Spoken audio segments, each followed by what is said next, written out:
en ellos. Mateo 7, versículos 24 al 29, dice de la siguiente manera: cualquiera pues que me oye estas palabras y las hace, le compararé a un hombre prudente que edificó su casa sobre la roca. Descendió lluvia y vinieron ríos y soplaron vientos y golpearon contra aquella casa y no cayó, porque estaba fundada sobre la roca. Pero cualquiera que me oye estas palabras y no las hace, le compararé a un hombre insensato que edificó su casa sobre la arena. Descendió lluvia y vinieron ríos y soplaron vientos y dieron con ímpetu contra aquella casa y cayó, y fue grande su ruina. Y cuando terminó Jesús estas palabras, la gente se admiraba de su doctrina, porque les enseñaba como quien tiene autoridad y no como los escribas. Oremos. Padre celestial, te agradecemos infinitamente la oportunidad que nos das de abrir la escritura y te pedimos que nos ayudes a aprender más de ella. Permíteme a mí, como el expositor, ser claro y poder aprender a aplicar esto y que de verdad podamos entender el sentido original de estos versículos. En el nombre de Jesús, amén y amén. Hermano Luis, échame una mano aquí abajo de esta bocina que está. Necesito una batería, porfa.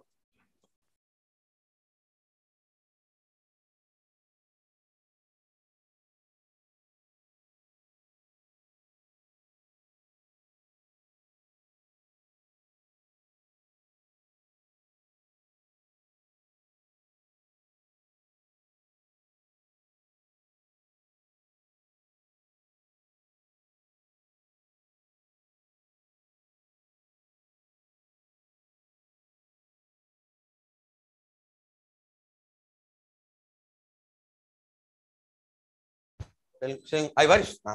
Bienvenidos. Dios les bendiga. Bendiciones. Julio, desde de Estados Unidos. Bienvenidos. Bueno, el género literario de esta última parte del sermón es lo que conocemos como un discurso.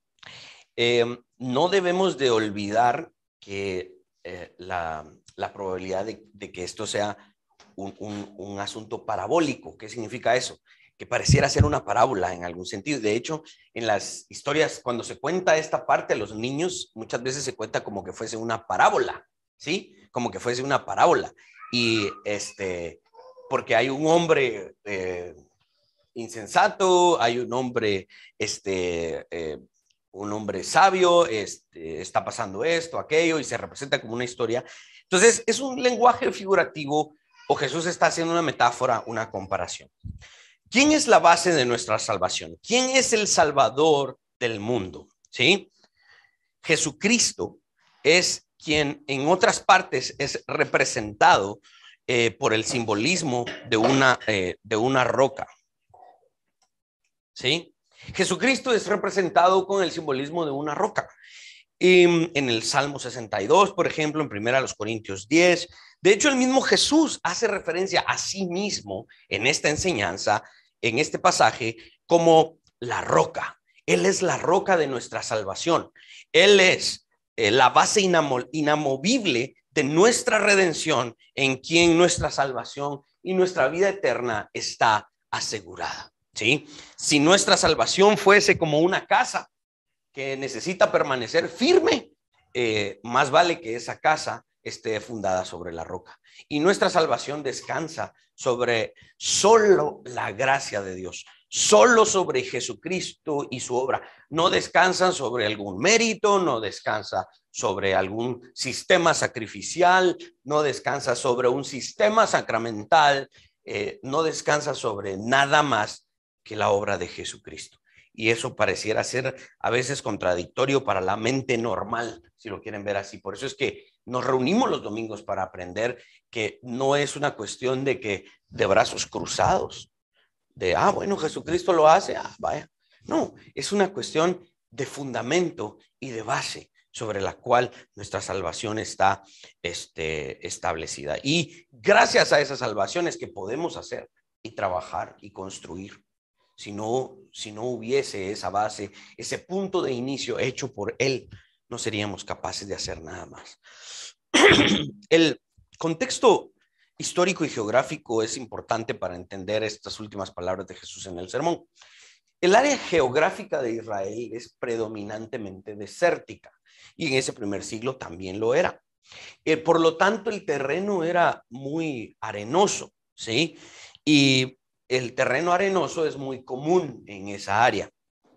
Conseguir un terreno más firme o un terreno rocoso sobre el cual construir una casa en ese entonces era más costoso, no solo en términos de dinero, sino en términos de trabajo. Generalmente el suelo más firme se encontraba en las superficies más altas, en una colina, en una montaña, en una ladera.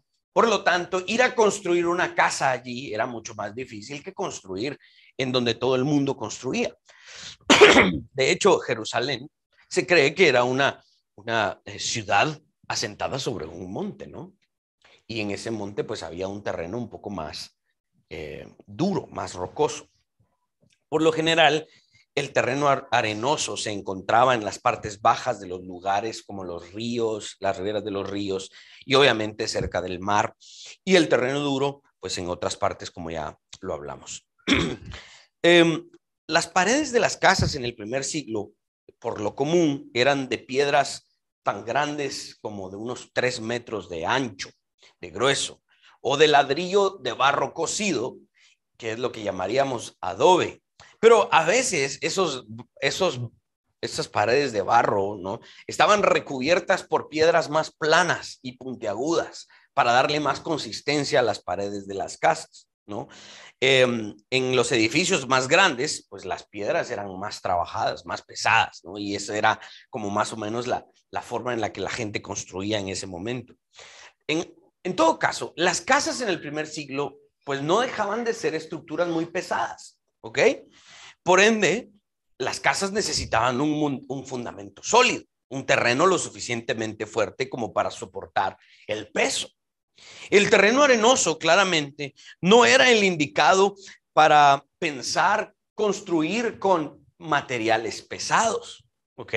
Las casas no eran solamente para dormir, las casas también eran un sinónimo de refugio, debido a cómo se comportaba el clima en esos lugares, ¿no? El clima a veces era como muy drástico, aunque había mucho calor en el día debido a que era es un área desértica. El área desértica es muy contrastante y dura. En las noches podría llegar a ser muy frío. Entonces, las casas no se convertían simplemente en lugares para dormir y descansar, sino que eran equivalentes al refugio. De hecho, la palabra hebrea babit y la palabra arábiga bait significaban principalmente eso, un refugio. Y esas palabras se traducen al español como casa. En algún sentido, nuestra casa pues no solo era un lugar para descansar, sino que era un refugio. El desierto pues generaba esta necesidad para construir estas casas. Esta parte del sermón la registra Lucas específicamente en su evangelio, en el capítulo 6, versículo 47 al 49, casi que palabra por palabra. La aprobación del lenguaje percibida en este pasaje se encuentra sobre aquel que construyó su casa sobre la roca. Y también el lenguaje, pues obviamente está aprobando o mostrando una aprobación sobre Jesús mismo, quien se presenta a sí mismo como esa roca en sentido figurativo. El lenguaje en algún sentido también puede ser reprobatorio o condenatorio sobre aquel que es insensato y que construyó sobre la arena. Y vamos a avanzar un poquito en esta exégesis y vamos a ver que Jesús no solo está contrastando las dos casas, sino que está contrastando los dos fundamentos. El fundamento, él mismo como Cristo la roca, y los escribas, fariseos y toda su enseñanza como el terreno arenoso, que es reprobado en contraposición al fundamento que es Cristo como la roca. El escuchar y el hacer son dos cosas íntimamente relacionadas.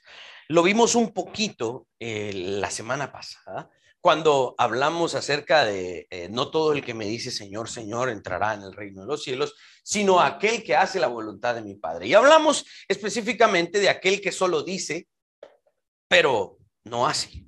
Y Jesús decía que aquel que entra en el reino de los cielos es aquel que dice y hace. ¿Ok? Aquí Jesús está hablando de escuchar y hacer. ¿Sí? Que es una idea muy parecida, por eso es que el sermón tiene un hilo conductor que de una u otra manera vamos a encontrar referencias a las mismas enseñanzas dentro del mismo sermón. El hacer, el oír y hacer en este pasaje son dos cosas íntimamente relacionadas. Casi que no podemos, en términos del sermón y en términos de lo que hablamos del cristianismo, casi que no podemos pensar en hacer sin oír o en oír sin hacer. Es casi que la misma cosa porque están íntimamente relacionados los dos verbos. En cuanto a la obediencia a Jesucristo, no se puede solo escuchar. Es necesario obedecer. Eso implica hacer. ¿Ok? Cuando alguien, nosotros los padres a veces le decimos a nuestros hijos, ¿me escuchaste, verdad? ¿Me escuchaste? Y entonces el niño, sí, como que, y le vemos la cara, ¿va? Como que, sí, hombre, papá, sí te escuché, ¿verdad? Pero el niño no demuestra que sí escuchó. ¿Cómo sabemos si nos escuchó? Si hace lo que nos escuchó. Ese es el punto, ¿ok? Y Jesús está describiendo básicamente lo que un completo e integral discípulo es. De hecho, aquí podemos hacer podemos sacar casi que una definición muy simple, pero que engloba mucho de lo que es un discípulo. ¿Qué es un discípulo? Aquel que oye y hace lo que el maestro demanda. Un discípulo no puede ser solo aquel que oye y no hace. Un discípulo es aquel que oye y hace lo que él demanda. Esta es una cuestión inicial en este pasaje del sermón. Jesús dice que el verdadero discípulo suyo es aquel que oye estas palabras, dice el pasaje. Aquel que oye estas palabras. Esas palabras a las que hace referencia deben encerrar todo, al menos en un conjunto, el todo del sermón del monte. Esto es lo que Jesús está diciendo. Vosotros sois mis discípulos si hacéis estas palabras. Y estas palabras se refiere en primer lugar, pienso yo, al sermón completo. Y hemos hablado de que finalmente, ¿qué es el sermón del monte? Bueno, es un curso introductorio al cristianismo. Todo cristiano debe conocer el sermón, debe saber lo que es el sermón. Aquí, por ejemplo, yo me he puesto a pensar, ¿no? Porque hemos tenido la oferta, bueno, cuando yo estaba soltero, recibí un par de ofertas y ya estando casado, recibimos una oferta de irnos a otro país, ¿no? A vivir y a trabajar allá y hacer ministerio allá. Entonces, bueno, ¿qué implicaría ir a otro país? Yo me he puesto a pensar en eso. Entonces viene uno y se pone a pensar, bueno, ir a otro país significa pues irme a moldar a las leyes de ese país. A decir, bueno, si ahora voy a ser ciudadano de este país, ya no es igual al país de donde vengo. ¿Qué significa hacerme ciudadano de este país? ¿Qué significaría vivir en un país diferente al mío? No puedo vivir igual al país de donde vengo, porque aquí hay cosas que son diferentes. Pues van a haber cosas que son más o menos iguales. Van a haber diferencias muy drásticas como el idioma y todo lo demás, pero ¿qué significa finalmente vivir en otro país? Bueno, y yo a veces veo, no sé si ustedes tienen amigos que se han ido a Estados Unidos y después de 15, 20 años se toman una foto ahí en la embajada, al fin soy ciudadano, ¿va? Porque cómo cuesta hacerse ciudadano. Entonces uno mira la foto, pero ¿qué implica ese proceso de hacerse ciudadano de ese país? Bueno, en ese tuvieron que haber pasado una serie de exámenes, de hecho, de ciudadanía. De hecho, hay cursos que el gobierno de los Estados Unidos da a los ciudadanos de otros países que quieren convertirse en ciudadanos estadounidenses. Y les enseñan la Constitución. Ese es el documento que les enseñan. Y les dicen, bueno, este es el documento que ustedes, si se lo memorizaran, mejor. Pero esta es la ley de la tierra de los Estados Unidos. Apréndanse. Y entonces, después de aprenderse la Constitución, hacen algo que a mí me costaría hacer, ¿verdad? Pero bueno, hacen una jura a la bandera y todo lo demás. Y entonces les dan un certificado de ciudadano. Bueno, Jesús está haciendo algo parecido acá. El Sermón del Monte es la Constitución del reino de Dios. Y entonces Jesús está reclutando a sus discípulos y les está diciendo, ustedes son ciudadanos de un nuevo país, ustedes están en una nueva realidad y esta es su constitución, este es el sermón. Y este es el final de esa constitución o de este sermón. Y este pasaje que estamos leyendo es el bloque de cierre de esta constitución, el bloque de cierre de este sermón. Jesús está concluyendo con declaraciones para que su audiencia entienda que todo el sermón tuvo un propósito establecido de principio a fin. Tiene un hilo conductor. Esta palabra, la frase, el que oye y hace estas palabras, es lo que en hermenéutica llamaríamos una sinécdoque. ¿Qué es una sinécdoque? Una sinécdoque es la designación de un todo, ¿sí?, con el nombre de una de sus partes o viceversa. ¿A qué me refiero? Digamos que somos dos ganaderos. Dani es un ganadero y yo también. Tenemos el porte, ¿ya? Ya por lo menos ya tenemos la panza. El sombrero nos falta. Y las botas. Entonces viene Dani y me dice, vos, Willy, fíjate, te quiero comprar tus cabezas. Pero es que mira, ahorita todavía no, bien, negociemos y no sé qué. Entonces empezamos a utilizar el lenguaje de las cabezas, las cabezas. Entonces, cualquiera que no sabe de ganadería, como yo, dice, las cabezas, ¿qué son las cabezas? Bueno, las cabezas, estamos hablando de las cabezas de ganado. Otra persona viene y dice, está perdida en la conversación. Pero la palabra cabezas es un lenguaje, es una sinécdoque. Nos estamos refiriendo al todo del ganado con una de sus partes. Esa es una sinécdoque. Entonces, cuando Jesús dice aquí, el que oye y hace estas palabras, es una sinécdoque. Está encerrando el sermón en estas palabras. Con esta frase está diciendo todo el sermón. ¿Ok? Podríamos incluso decir que la frase, estas palabras, en segundo lugar, también es una referencia al todo de la Biblia o la revelación divina que se le ha concedido al hombre. ¿Ok? Cuando hablamos de estas palabras es para que el todo de la revelación que ha sido dada al hombre para que éste obedezca. ¿Sí? Y esto tiene implicaciones bien grandes, escatológicas, salvíficas, porque el día en que lleguemos delante del Señor, nos van a preguntar, ¿obedeciste estas palabras? Nosotros no vamos a poder decir cuáles, porque se nos han concedido, se nos han revelado. ¿Ok? Sigue diciendo Jesús, el que oye y hace estas palabras, le compararé. Es decir, le voy a equiparar, igualar, poner en la misma categoría al hombre que describe a continuación. ¿Qué hombre es aquel que oye y hace estas palabras? Tanto el sermón que está en total armonía con el resto de la Biblia.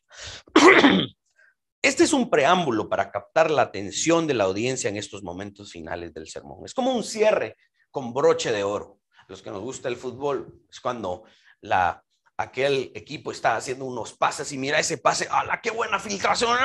Y está a punto de meter el gol, ¿sí? Y de repente lo falla, y uno dice, ¡ah! ¡Qué hermosa la jugada! Y falla el gol. Es una decepción. Eso no está pasando aquí.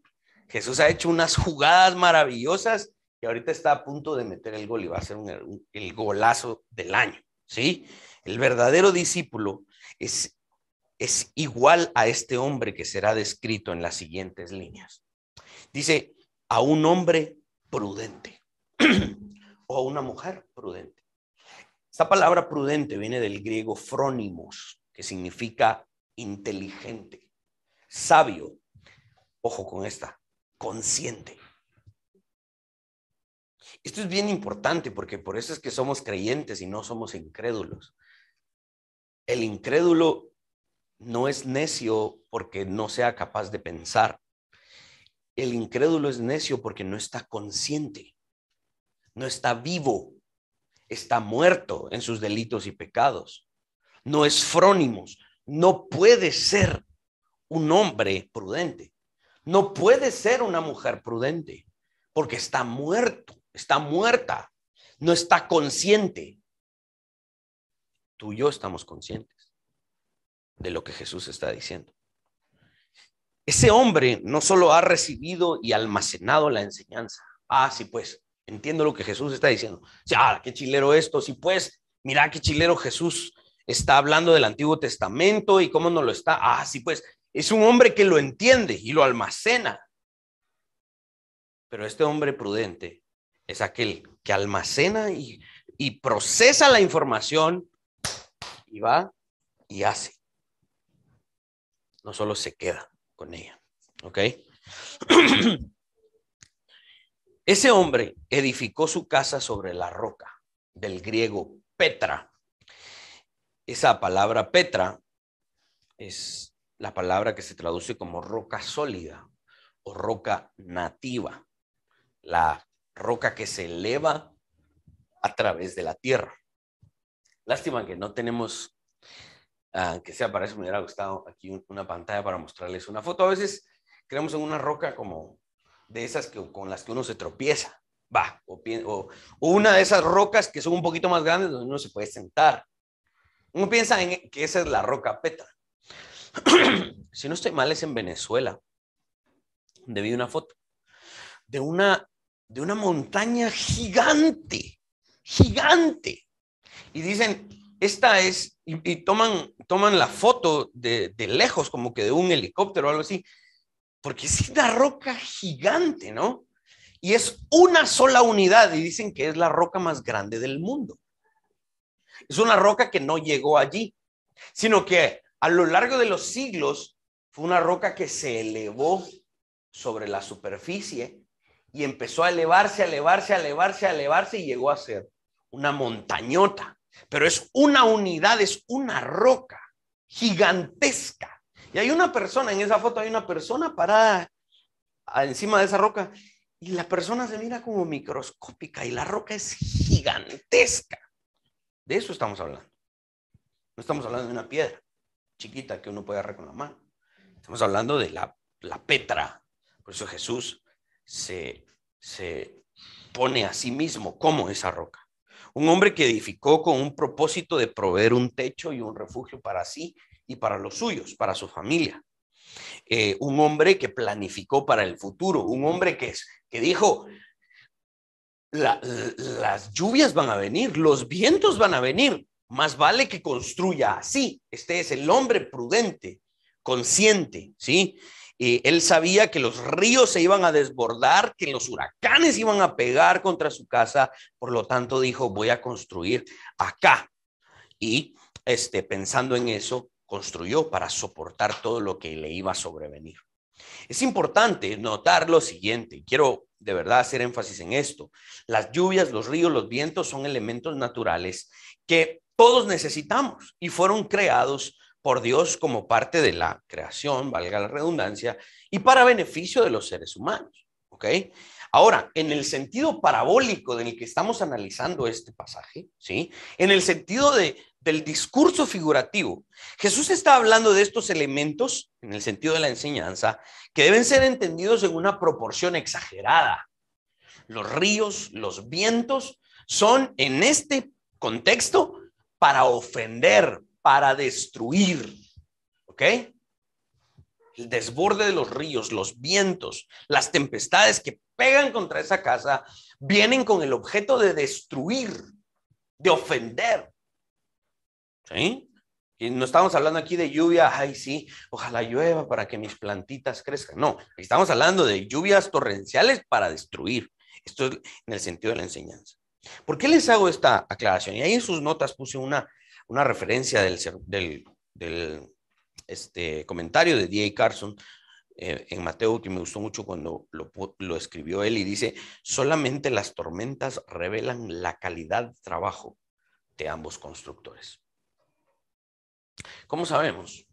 ¿Cómo sabemos que la casa construida allá abajo en la arena, a la par del río, que en vez de tomarse 2 años en construirla, les tomó 2 meses?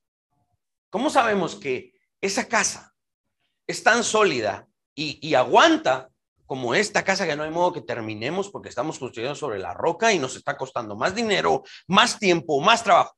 ¿Cómo sabemos que esa casa es igual o mejor que la otra? La única forma, en términos de lo que estamos leyendo aquí, la única forma de averiguarlo es con las tormentas, que estas peguen sobre ambas casas para ver cuál se queda de pie. Miren, la construcción de esta casa es de tal calidad, la construcción de la casa del hombre prudente es de tal calidad que lo duro de los elementos climáticos no la pudieron derribar.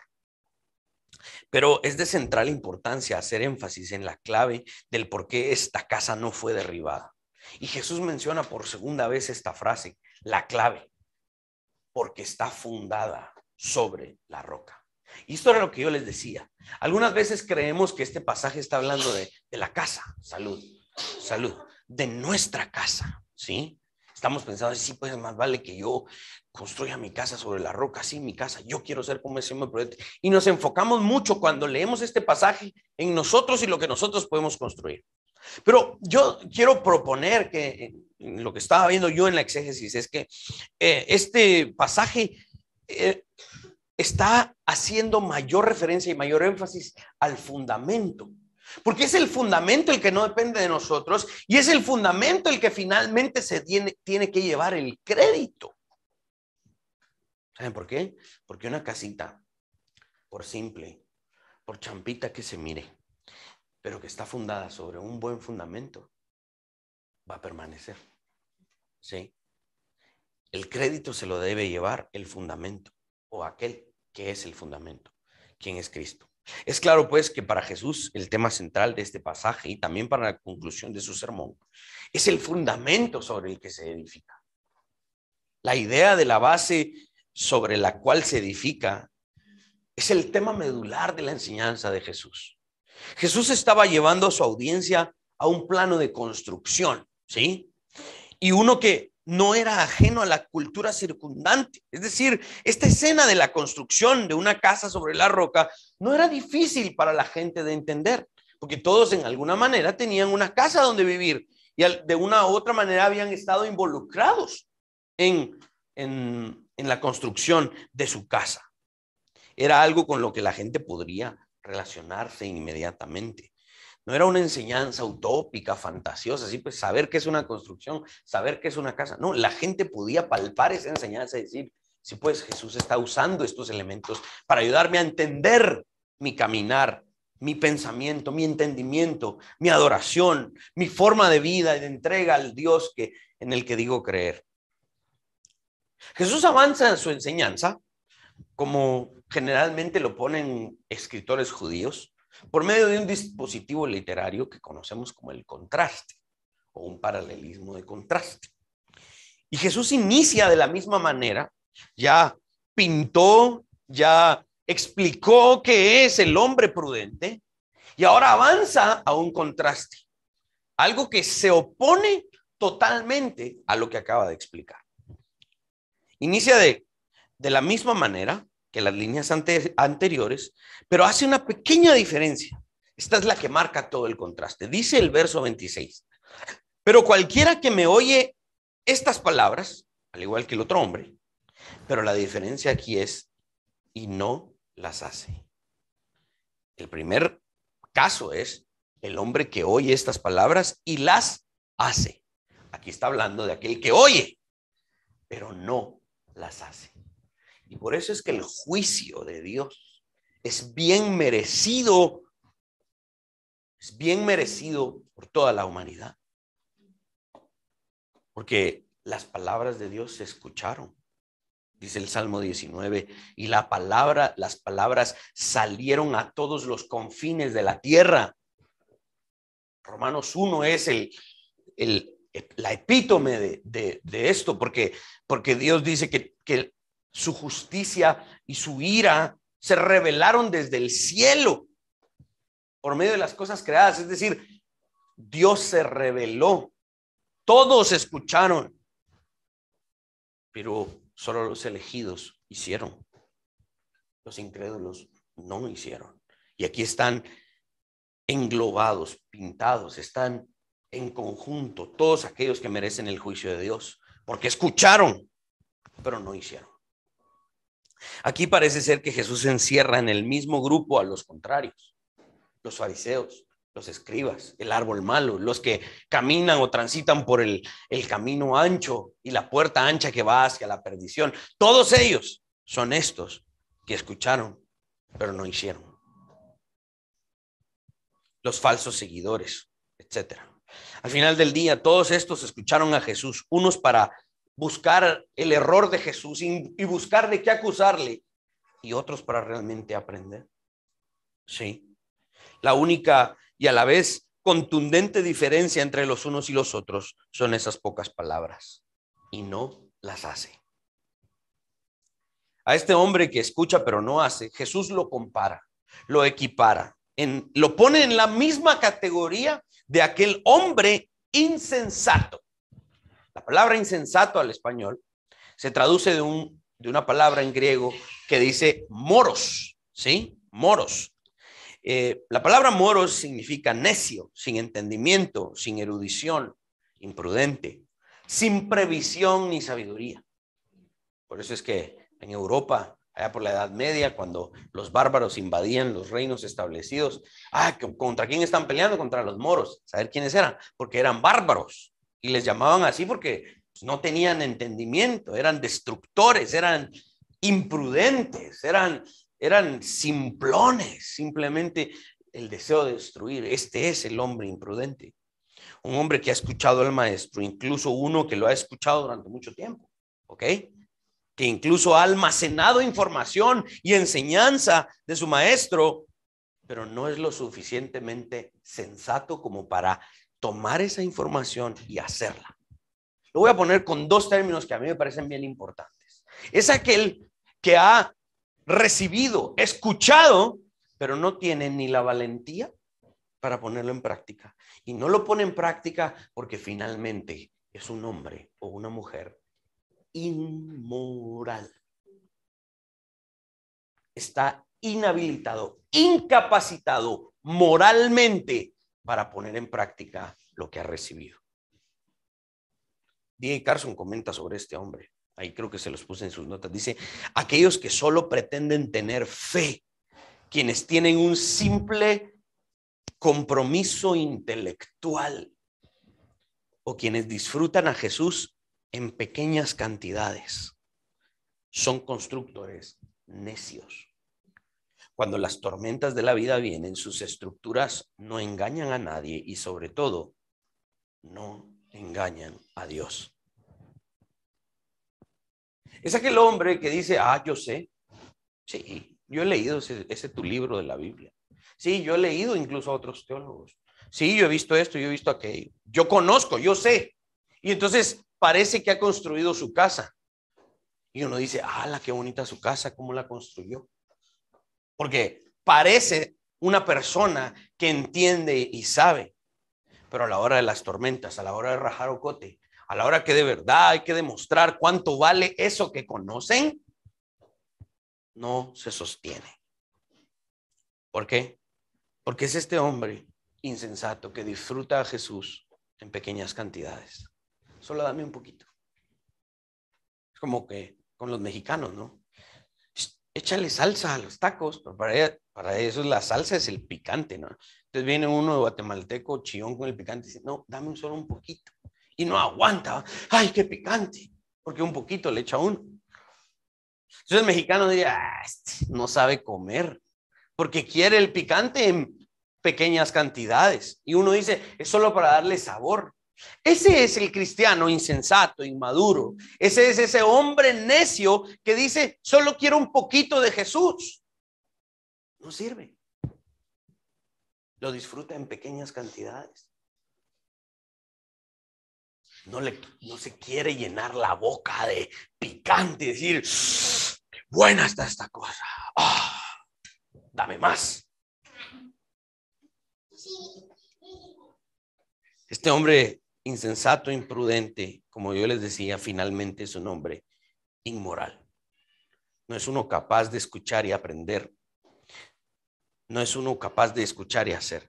Y ojo con esto, porque no es un hombre que sea bloqueado intelectualmente. No es un hombre que, así mala onda, es un hombre que no puede aprender. No, es un hombre que puede razonar. Es un hombre que puede recibir, procesar información.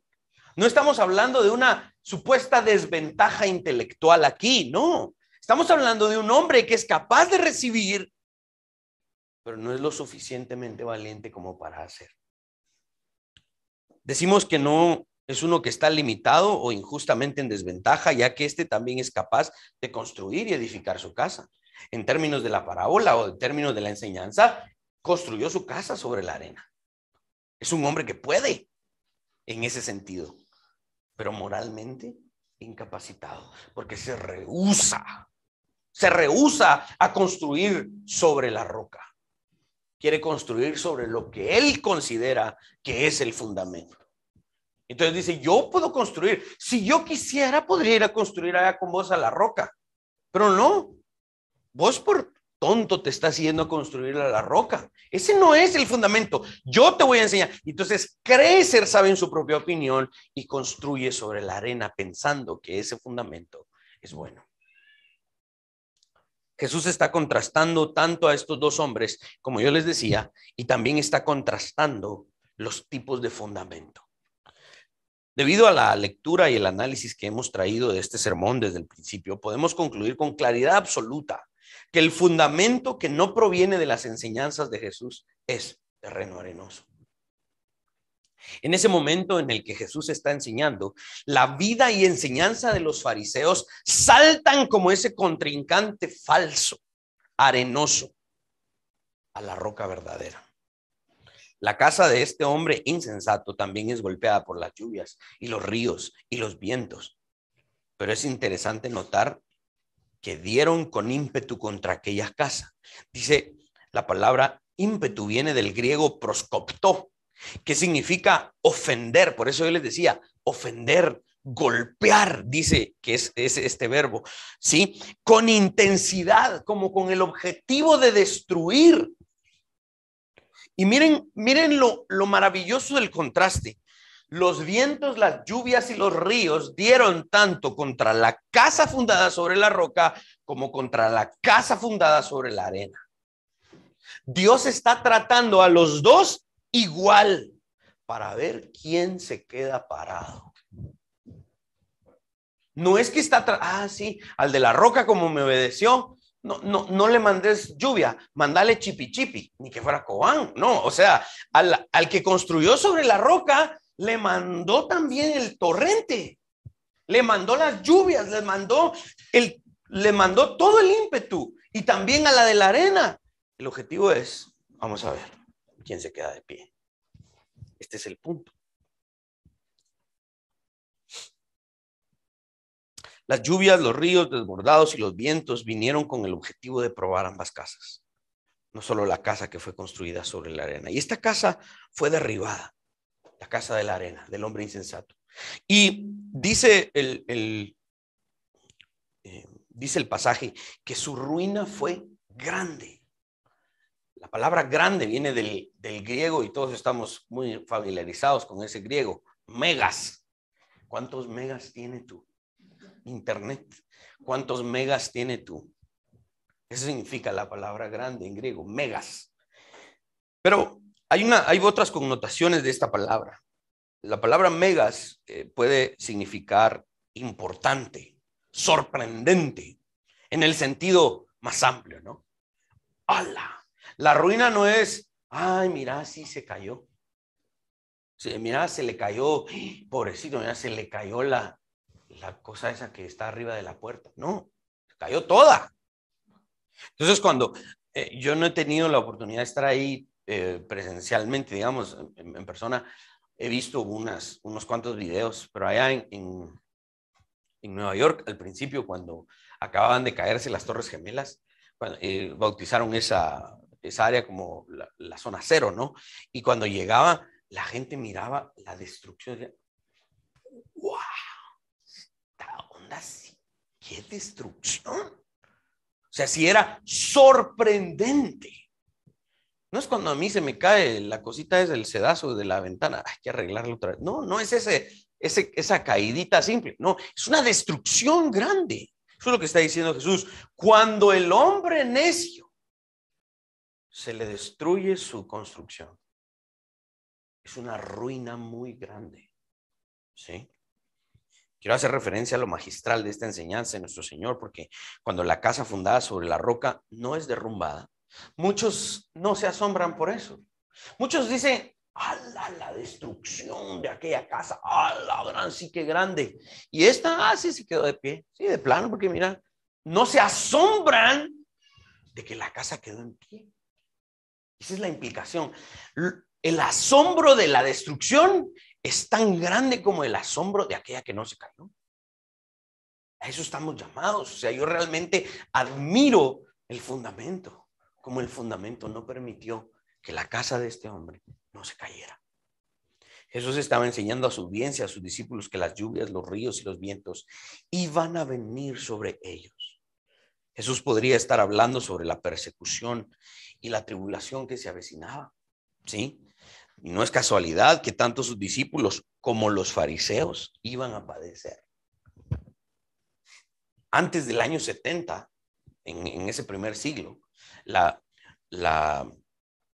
persecución neroniana, ¿no? La persecución que se desató bajo Nerón fue intensa sobre los cristianos, ¿no?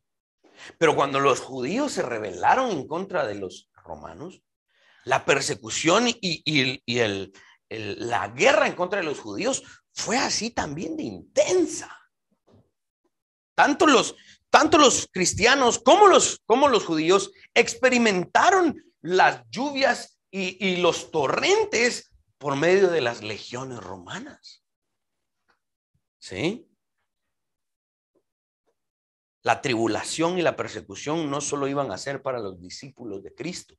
Cuando los romanos vinieron como lluvia, como ríos desbordados, como vientos violentos, la casa que fue derribada y destruida fue la casa de los judíos, aquella que estaba construida sobre la arena. Jesús mismo anunció esto en Mateo 23, versículo 38, y dijo a los judíos: he aquí, vuestra casa os es dejada desierta. Mas la casa de los cristianos, los discípulos de Cristo, soportó firmemente la roca. Soportó porque estaba fundada sobre la roca, sobre la cual estaba fundada, y es Cristo mismo. Fueron muchos los años de persecución en contra de la iglesia cristiana, y aún sigue siendo en contra de la iglesia cristiana en muchos países. La persecución sigue presente 2000 años después. En cierto sentido, las lluvias, los ríos y los vientos no cesaron en contra de la casa de Cristo. Y esa casa está derribada, ¿no? Sigue en pie. La destrucción de los judíos se dio en el primer siglo y se cayó, no solo literalmente, sino que todo el sistema judío fue destruido y probado falso. Pero la casa de Cristo sigue de pie. ¿Qué somos nosotros? Más de 2000 años después. Hasta este momento Jesús es quien ha hecho todos los contrastes en el sermón, ¿sí? Los que sirven a Dios versus los que sirven a las riquezas, los que aman a sus enemigos, los que odian a sus enemigos. Jesús ha hecho todos los contrastes. ¿Cómo termina el sermón? Vean, y esta es la actitud que debe de prevalecer en nosotros al terminar el sermón. Porque al final de este sermón es la gente la que hace el contraste.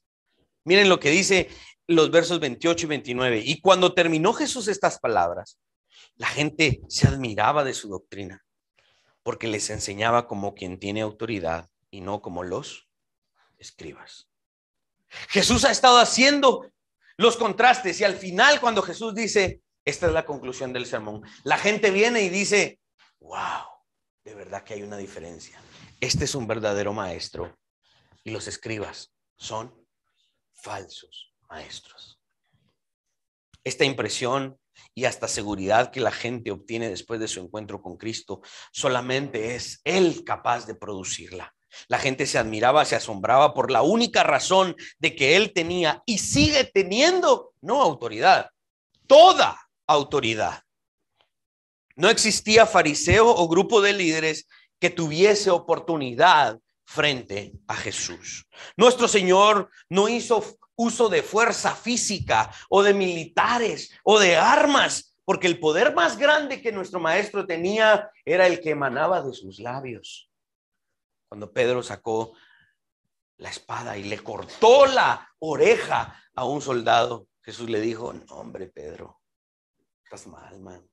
No has entendido de dónde proviene nuestra fuerza. Nuestra fuerza y poder proviene de esto, de las palabras de Cristo, no del poder de la espada. Este sermón fue uno de los inicios de la gran victoria de nuestro Señor Jesucristo. Al terminar este sermón, mucha gente pudo ver con claridad el engaño de la enseñanza, lo arenoso y falso de la enseñanza de los demás maestros y la roca firme y fundamento de la enseñanza de este maestro llamado Jesús. Hoy en día, ese es el mismo llamado que se nos hace: aprender a distinguir el falso fundamento que nos puede proveer cualquier otra fuente de doctrina en comparación a la roca firme de nuestro Señor. ¿Cómo aplicamos esto? Al fin van a decir ustedes, sí, al fin, que esta era la conclusión. La aplicación es que primero hay que aprender a identificar los dos grandes grupos. No sé si se los puse bien en sus notas. Aquí hay un pequeño resumen de todos los contrastes que en el sermón se hicieron, y los pueden ver en sus notas. Primero, los discípulos, quienes son los bienaventurados, quienes son la sal y la luz, en contraposición con los fariseos, los escribas, los incrédulos. Los discípulos son los que aman a sus enemigos. Los escribas y fariseos son los que odian a sus enemigos. Los discípulos son los que oran, ayunan y dan limosna en secreto. Y los otros son los que oran, ayunan y dan limosna haciendo alarde. ¿Ok? Los discípulos son los que sirven a Dios. Los fariseos y escribas son los que sirven a las riquezas. Los discípulos son los que buscan el reino de Dios y su justicia. Los fariseos son los que se afanan buscando las cosas de este mundo. Los discípulos son los que sacan la viga del ojo propio. Los hipócritas son los que no lo hacen. Los discípulos son los que entran por la puerta estrecha y los otros son los que entran por la puerta ancha. Los discípulos son las ovejas, los otros son los lobos rapaces. Los discípulos son el buen árbol, los otros son el mal árbol. Los discípulos son los verdaderos seguidores y los otros son los falsos seguidores. Este es el hombre prudente y el otro es el hombre insensato.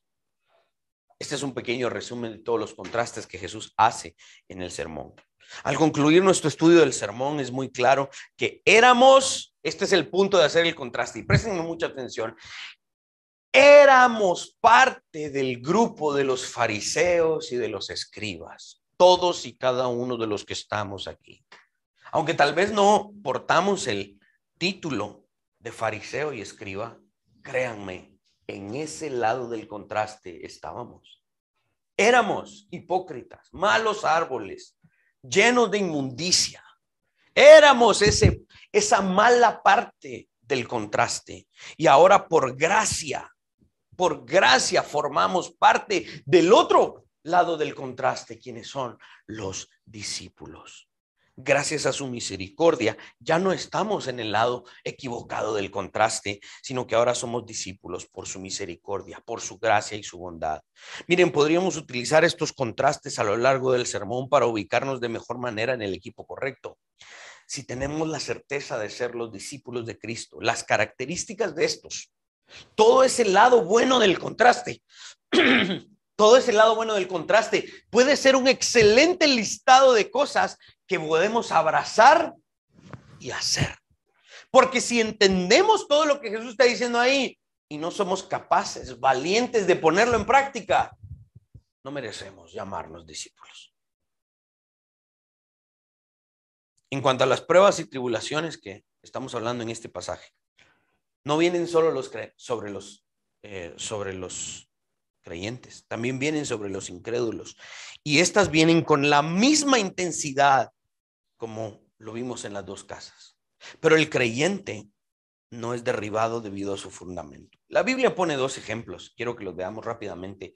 El salmista Asaf escribía sobre el final de los impíos en el Salmo 73, versículos 1 en adelante. Dice: en cuanto a mí, casi se deslizaron mis pies, por poco resbalaron mis pasos, porque tuve envidia de los arrogantes, viendo la prosperidad de los impíos, porque no tienen congojas por su muerte, pues su vigor está entero. No pasan trabajos como los otros mortales, ni son azotados como los demás hombres. Por tanto, la soberbia los corona, se cubren de vestido de violencia. Ahora Asaf empieza a describir cuál es el final de esos impíos. Versículos 17 al 19. Hasta que entrando en el santuario de Dios comprendí el fin de ellos. Ciertamente los has puesto en deslizaderos, en asolamiento los harás caer. ¿Cómo han sido asolados de repente? Perecieron, se consumieron de terrores. Ahorita estamos traduciendo un libro del doctor Gentry sobre su tesis doctoral sobre que Apocalipsis fue escrito antes del 70. Y es un gran libro porque él recopila una cantidad inmensa de evidencia temprana de los teólogos del primer siglo. Y a muchos de ellos registran en sus escritos cómo los cristianos salieron de Jerusalén y desde una ciudad que está muy cercana a Jerusalén pudieron observar la destrucción que vino sobre Jerusalén. Josefo registra que más de 1 millón de personas, de muertos en las calles de Jerusalén. Como él vio la muerte de los fariseos, de aquellos, de los celotes y todas esas sectas judías que se ensalzaron en contra de los romanos, y vino Dios providencialmente utilizando a los romanos para destruirlos. Y los cristianos, el mismo Josefo registra que pareciera ser que de ese camino, dice Josefo, de ese grupo de cristianos ya no había en Jerusalén cuando las legiones romanas vinieron a destruir, y los cristianos pudieron apreciar lo que Asaf está diciendo ahí, como estos hombres impíos de repente perecieron y nunca más se volvieron a levantar. Ezequiel 13, versículos 10 al 17 también registra la caída de los impíos. Préstenle mucha atención, es un pasaje un poco extenso, pero creo que nos puede ayudar a entender. Dice, sí, dice el profeta, por cuanto engañaron a mi pueblo diciendo paz, no habiendo paz, y uno edificaba la pared, y he aquí que los otros la recubrían con lodo suelto. Dice el profeta, di a los recubridores, bueno, Dios diciéndole al profeta, di a los recubridores con lodo suelto que caerá. Vendrá lluvia torrencial y enviaré piedras de granizo que la hagan caer, y viento tempestuoso la romperá. Y aquí cuando la pared haya caído, no os dirán, ¿dónde está la embarradura con que la recubristeis? Por tanto, así ha dicho Jehová el Señor, haré que la rompa viento tempestuoso con mi ira, y lluvia torrencial vendrá con mi furor, y piedras de granizo con enojo para consumir. Así desbarataré la pared que vosotros recubristeis con lodo suelto, y la echaré a tierra, y será descubierto su cimiento, y caerá, y seréis consumidos en medio de ella, y sabréis que yo soy Jehová. Cumpliré así mi furor en la pared y en los que la recubrieron con lodo suelto. Y os diré, no existe la pared ni los que la recubrieron, ni los profetas de Israel que profetizaban cerca de Jerusalén, y ven por ella visión de paz, no habiendo paz, dice Jehová el Señor. Esta es una escena bien cruda. ¿Saben por qué? Porque cuando la casa del insensato es destruida, Dios se para sobre esa destrucción y pone su pie sobre la destrucción y dice, yo lo anuncié, yo dije que iba a destruir al hombre insensato.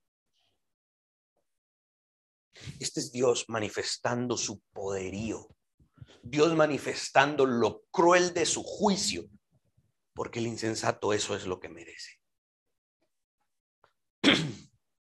Pero los justos, dice la Biblia, estos no caerán. Ahora, y si llegan a caer, adivinen qué hacen los justos. Se levantarán. Por eso es que ustedes y yo, cada vez que pecamos, más ustedes que yo, son bromas, para que se rían porque ya los aburrí mucho. Por eso es que ustedes, cuando caen y pecan, ¿qué hacen? ¿Se quedan ahí tirados? ¿Siguen pecando? No, se levantan. Se levantan. Ahora, si tú te caíste y no te levantaste,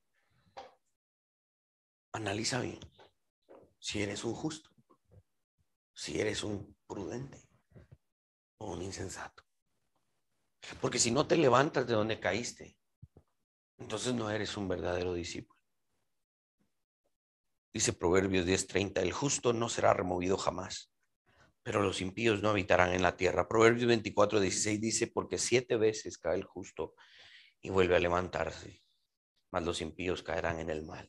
Proverbios 12:7, Dios trastornará a los impíos y no serán más, pero la casa de los justos permanecerá firme. Myron Ausburger, otro comentarista, escribe en su comentario a Mateo el sermón de Jesús. Su sermón se dirigió hacia una conclusión que llama a la acción. Conforme revisamos este sermón, debemos reconocer que aquel que nos promete salvación lo hace con autoridad, que nos libera para vivir, no para destruirnos, no para caernos. Quiero terminar con un par de aplicaciones más. A los creyentes de años, yo creo que somos todos los que estamos aquí, los que ya tenemos muchos años de estar en Cristo. A pesar de tantos años de ser cristianos, pregunto, ¿estamos seguros del fundamento sobre el cual estamos construyendo? Porque podemos asegurar con nuestros labios que así es. Sin embargo, al estudiar con más cuidado la Escritura, podríamos darnos cuenta que realmente habíamos estado construyendo sobre arena. Es nuestro deber estar en constante aprendizaje para poder distinguir con claridad el suelo sobre el cual nuestro fundamento ha sido establecido. ¿Saben cuál es el problema de los creyentes de muchos años que se aferran a un tipo de fundamento? No están dispuestos a escuchar y no están dispuestos a decir o analizar si realmente su fundamento es sólido. Miren, esto que estamos hablando hoy es lo que generó lo que hoy estamos como una iglesia nueva. Porque por la gracia de Dios, muchos de nosotros nos paramos y dijimos, momento, ¿este es realmente el fundamento? Y cuando probamos con los ríos y las tempestades, vimos, híjole, de verdad se nos está cayendo la casa. Y entonces analizamos, después de muchos años de estar en el cristianismo, decir, tenemos que corregir nuestro fundamento, tenemos que corregir nuestra doctrina. Y esto nos llevó a fundar una nueva congregación. A los nuevos creyentes. Los nuevos creyentes tienen que prestarle mucha atención a lo básico de la fe cristiana. ¿Saben por qué? Porque esto que aprendan en la etapa inicial de su fe los va a acompañar por el resto de su vida. Más vale que sea un fundamento sólido. Todos debemos analizar con cuidado. No sea que al pasar los años, ya siendo cristianos, estemos tan equivocados que nos cueste reconocer que hemos construido sobre un mal fundamento. Las lluvias, los ríos y los vientos van a venir sobre nuestra casa. Y hay de nosotros si hemos edificado sobre la arena o sobre la roca. Roguemos al Señor para que Él mismo sea nuestro fundamento.